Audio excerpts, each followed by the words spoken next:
चोरी की बात होती तो भारतीय जनता पार्टी इस बार 400 के पार जाती। चुनाव आयोग ने तो स्पष्ट कर दिया कि आप एफिडेविट दीजिए। कर्नाटका में आरोप लगाया, आपने क्यों नहीं एफिडेविट दिया? और मैं आपको दावे के साथ कह रहा हूं कि भारतीय जनता पार्टी की सरकार बिहार में बनेगी। ये नीरज तिवारी आज आपको यहाँ बैठ के कह रहा है।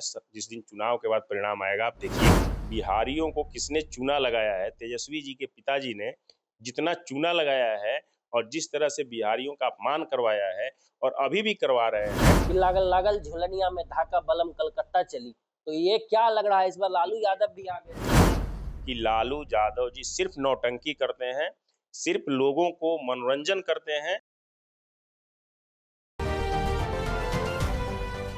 नमस्कार, आप स्वराज पोस्ट देख रहे हैं और मैं हूं आपके साथ अभिनव कुमार। आपको बता दें कि बिहार में दो शब्दों का इस बार खूब जोर शोर से चयन किया जा रहा है। वो शब्द है वोट चोरी का। वोट चोरी का आरोप बिहार में नेता प्रतिपक्ष तेजस्वी यादव और लोकसभा के नेता प्रतिपक्ष राहुल गांधी लगातार लगा रहे हैं और घूम घूम के बिहार में यात्रा भी कर रहे हैं, वोट बचाओ अधिकार यात्रा, और लोगों से जा जाकर बता रहे हैं कि किस तरीके से बिहार में जनता का वोट चोरी किया जा रहा है और प्रधानमंत्री वोट चोरी करके सरकार में आना चाहते हैं। इसी पे ज्यादा बातचीत करने के लिए पूर्वांचल के चर्चित चेहरा और पूर्वांचल मोर्चा के पूर्व अध्यक्ष और भाजपा के प्रवक्ता नीरज तिवारी हैं। जरा इनसे ही समझने का प्रयास करते हैं कि पूर्वांचल का जो ये मुद्दा है और राहुल गांधी जिस तरीके से कह रहे हैं कि वोट चोरी किया जा रहा है, कैसे देख रहे हैं सर? राहुल गांधी और तेजस्वी यादव जो हर जगह जाके कह रहे हैं कि वोट चोरी का प्रयास आप लोग कर रहे हैं और वोट चोरी के जरिए ही बिहार में सरकार में आना चाह रहे हैं। देखिए, ये बिल्कुल सरासर गलत आरोप लगा रहा है। एक चोर अगर खुद चोर है और दूसरे पर ये आरोप लगा रहा है तो बिहार नेता प्रतिपक्ष तेजस्वी यादव से बड़ा घपलेबाज, चोर, भ्रष्टाचार और अत्याचारी और दुराचारी उनके परिवार से बड़ा कोई नहीं है। और बिहार को उन लोगों ने किस रसातल में ले गया है। अब राहुल जी को ले जाके एक सपना दिखा रहे हैं कि अगले चुनाव में हम आपको पीएम बनाएंगे, हमारी मदद कीजिए, हमें फाइनेंशियल सपोर्ट कीजिए। तो मैं अगर वोट चोरी की बात होती तो भारतीय जनता पार्टी इस बार 400 के पार जाती। जी, जहां हम जीतते हैं, चुनाव आयोग ने तो स्पष्ट कर दिया कि आप एफिडेविट दीजिए। कर्नाटका में आरोप लगाया, आपने क्यों नहीं एफिडेविट दिया? राहुल जी को एफिडेविट देने में क्या ऐसा डर है? क्या उनको लगता है कि इंक्वायरी हो जाएगी फिर एफआईआर हो जाएगा हम पे? सिर्फ आरोप लगा देने पर, कैमरा के सामने चमकते हुए कैमरा पर कुछ भी बोल देना और तथ्य से परे बोल देना, ये भारतीय राजनीति और भारतीय संस्कृति और भारत के लोग इसको बिल्कुल विश्वास नहीं करेंगे। इसलिए भारत के नौजवान, किसान, छात्र और बिहार के लोग खुद स्वाभिमानी होते हैं और इस तरह के आरोप को बिल्कुल खारिज करेंगे। और मैं आपको दावे के साथ कह रहा हूं कि भारतीय जनता पार्टी की सरकार बिहार में बनेगी। ये नीरज तिवारी आज आपको यहाँ बैठ के कह रहा है। जिस दिन चुनाव के बाद परिणाम आएगा आप देखिएगा और ये लोग मुंह की खाएंगे और उस समय भी यही रोना गलापना ये लोग शुरू करेंगे कि गलती हुआ है। गलती ये लोग किए हैं कि अपने 14-15 साल के राज में जंगल राज दिया इन्होंने बिहार को। विकास के नाम पर जीरो विकास दिया इन्होंने, शिक्षा के नाम पर जीरो शिक्षा दिया, स्वास्थ्य के नाम पर जीरो स्वास्थ्य व्यवस्था दिया। ये इनकी नैतिकता है और भारतीय जनता पार्टी जो कमिटमेंट करती है उसको अक्षरशः पूरा करती है। हमने 2014 में जब देश के यशस्वी प्रधानमंत्री पहली बार प्रधानमंत्री बने और जो भी कमिटमेंट किया गया मेरी मैनिफेस्टो में 99.9% कमिटमेंट पूरा किया गया है और हमारा ट्रैक रिपोर्ट है। एक कमिटमेंट सिर्फ राम मंदिर नहीं बना था, वो भी पिछले वर्ष राम मंदिर भी बन गया। इसलिए हमारा ट्रैक रिपोर्ट 100% का है। जनता के साथ हम लोग हैं और झूठ फरेब करने वाले लोगों की ये दिग्भ्रमित करने वाली बात कहीं नहीं चलेगी। अच्छा सर, कल राहुल गांधी कह रहे थे अपने यात्रा में कि प्रधानमंत्री मोदी, अमित शाह और चुनाव आयोग ये तीनों मिल गए हैं और तीनों मिल के वोट चोरी कर रहे हैं। देखिए, ये चीजों को जो बोल रहे हैं, इनको न देश के संविधान पर विश्वास है, न भारत की संप्रभुता पर विश्वास है, न भारतीय सेना पर विश्वास है, न भारतीय मीडिया पर विश्वास है। इनको विदेश से के जो एजेंसियां हैं उन पर विश्वास है। स्वतंत्र एजेंसी है चुनाव आयोग। अगर आप में दम है तो आप चुनाव आयोग के खिलाफ कंप्लेन कीजिए, आप एफिडेविट दीजिए। आप क्यों नहीं दे रहे हैं?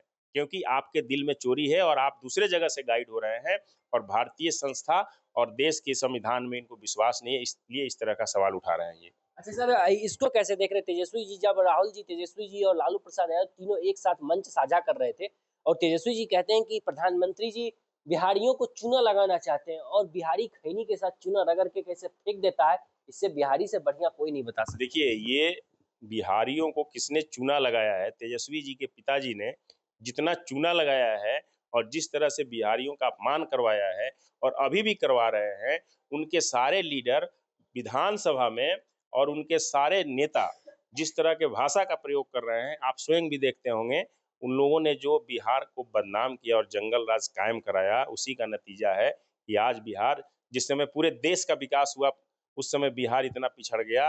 बिहार को ट्रैक पर लाने के लिए भारतीय जनता पार्टी लगातार प्रयासरत है और आने वाले समय में हमारी सरकार बनेगी, एनडीए की सरकार बनेगी और बिहार उसी ट्रैक रिपोर्ट पर आ जाएगा जो देश के अन्य राज्य जिस स्थान पे है। अच्छा, ये दो लड़कों की जो जोड़ी बिहार में चल रही है, ये दो लड़कों की जोड़ी कितना कमाल कर पाया, आपको क्या लगता है ये दोनों दो जो लड़कों की जोड़ी है कितना सक्सेसफुल रहेगा इस देखिए, बार? ये दो लड़कों की जोड़ी कई बार हम लोग देख चुके हैं, यूपी में भी देख चुके हैं जी।